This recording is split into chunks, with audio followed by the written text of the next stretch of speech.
Welcome back. Now, let's delve deeper into a profound truth. You didn't choose to be born. You did not give you life. You did not make that decision for you to be born. This came from somewhere else. So regardless of your philosophical, theological belief system, kind of irrelevant, you did not create your own life. You get to choose how you live your life today. And likewise, you did not make you. Your mom and dad had sex and out-popped you.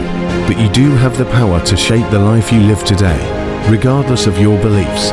One thing remains clear. You were given life. It wasn't something you orchestrated.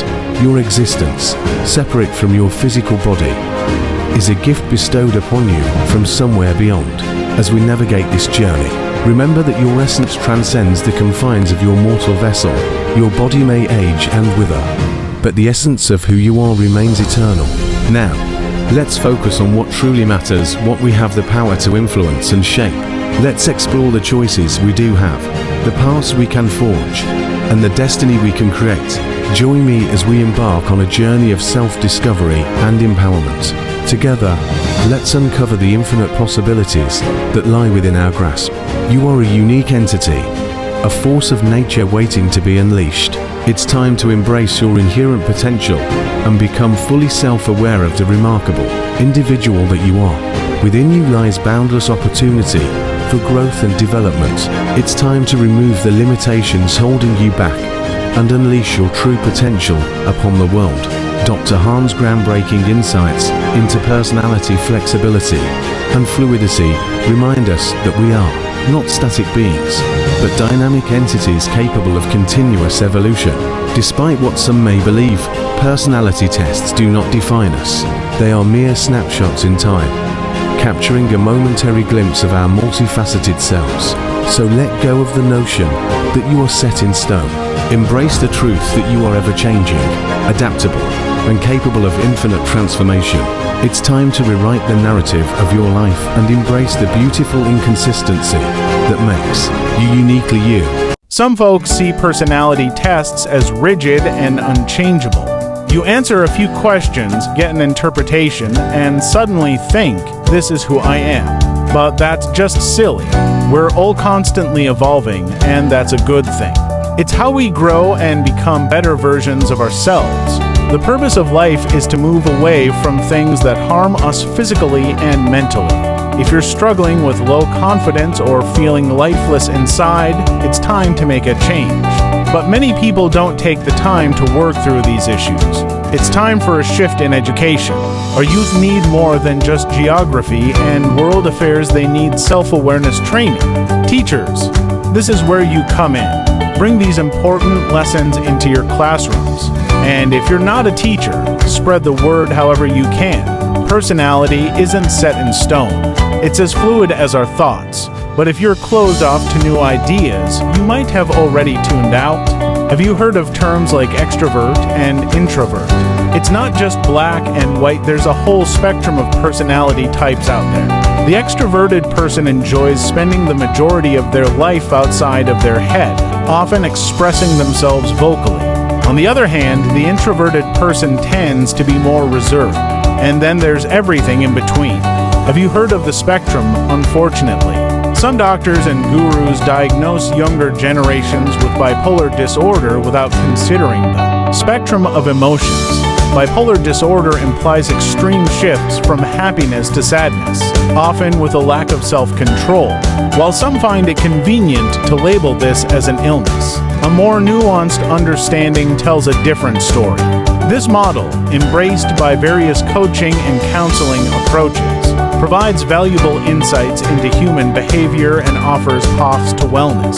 So, if you find yourself disagreeing, consider the broader perspective this model offers. Do you aspire to wellness? Have you made that decision?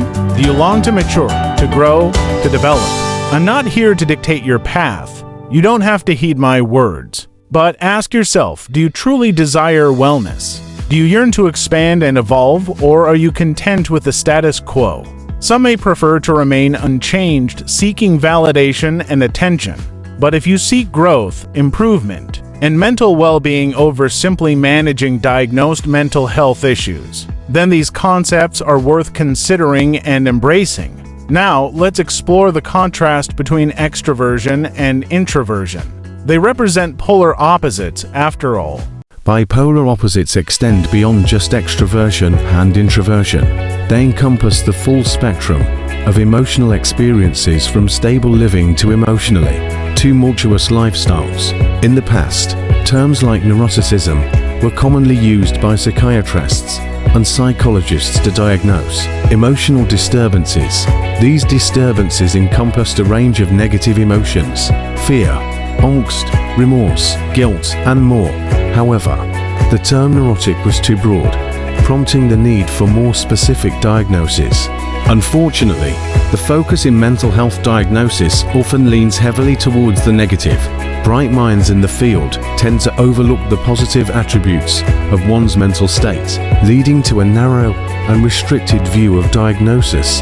It seems absurd that one can be diagnosed based solely on negative attributes, ignoring the positive aspects of their life altogether. This skewed perspective begs the question: does it truly make sense? It doesn't, right? The closest we come to acknowledging positive attributes is through this kind of bipolar ADHD. 1 minute a person's up, the next minute they're down. So when they're up there, the problem with that's fine. But when they're down, they're neurotic. They've got disorders. They've got diseases because they're down. But when they come back up again, new evidence. Find when you're up fine, when you're up, but when you're down. Oh, this is sort of give them some treatment, get them fixed, get them cured.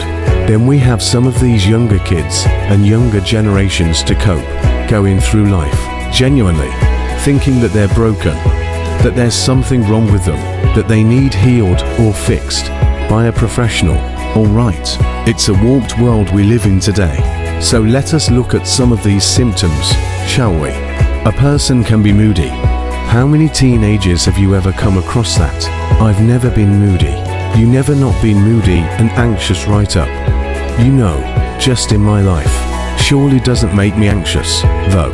I felt anxious on many occasions. Does that make me mentally unwell? Because I felt a little bit anxious, as is anxiety actually an illness and a sickness and a disease? Or is it just an unregulated emotion? At what point in life does emotional immaturity become a mental disorder? This is the question that we need to ask.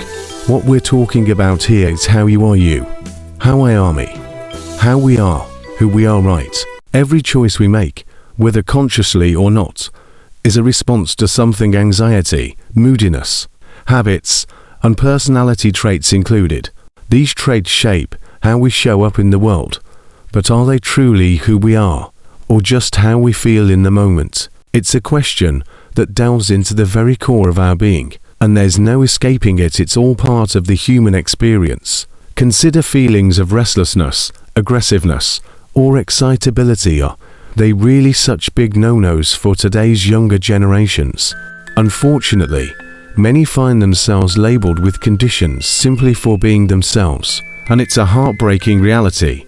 Those in positions of authority should offer understanding and encouragement, not judgment and diagnosis. Human beings crave understanding and support. I know this firsthand. I once believed I was worthless, until someone saw past my flaws and extended a hand of inclusion and guidance. Instead of trying to fix me, they embraced me for who I was and showed me a better path. It was a transformative moment, one that taught me the power of acceptance and encouragement over diagnosis and judgment. In conclusion, our journey towards personal improvement is not just about fixing perceived flaws or conforming to societal norms. It's about embracing the complexity of our personalities, understanding that every trait and emotion serves a purpose in shaping who we are. As we navigate the ups and downs of life, let us remember that compassion and encouragement are far more transformative than judgment and diagnosis. By accepting ourselves and others for who we truly are, flaws and all, we create an environment where growth and self-discovery can flourish. So, let's extend a hand of understanding, inclusion, and support to ourselves and those around us. Together, we can embark on a journey of personal growth and empowerment, one that celebrates the beauty of our unique personalities and encourages us to strive for a better tomorrow. Thank you for watching. If you enjoyed this video and want to see more content like this, make sure to hit the subscribe button below. By subscribing, you'll stay updated on all our latest uploads and join our community of like-minded viewers. Don't forget to turn on notifications so you never miss a new video. We appreciate your support, and we look forward to sharing more valuable content with you in the future. Subscribe now and be part of the journey.